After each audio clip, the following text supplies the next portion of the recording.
Anakapalli main road, Nehru Chowk జంక్షన్లో శ్రీ వరాహ Lakshmi Narasimhaswamy musical instruments షాపులో ఆదివారం మధ్యాహ్నం దొంగతనం జరిగిందని షాపు యజమాని మీడియాకు తెలిపారు.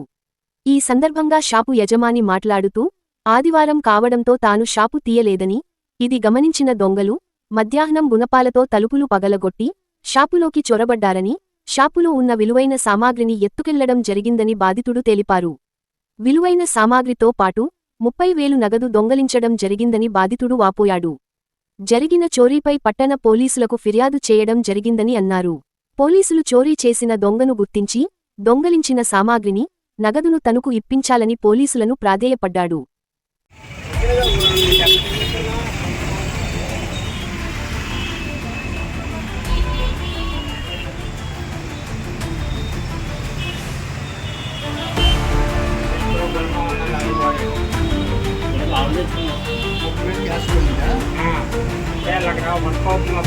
మధ్యాహ్నం 1,000 అంటే తెచ్చేసి నాడే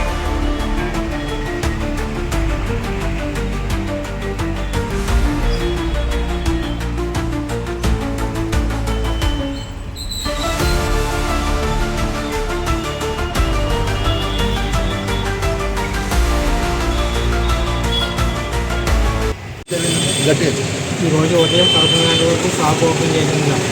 మధ్యాహ్నం లంచ్కి వెళ్ళాము. 2:30, 3 ఆ టైంలో రెండు షాపులు పక్కన కొట్టి 30,000 క్యాష్, ఒక 70,000 రూపాయలు స్టాక్, ఇంపార్టెంట్ స్టాక్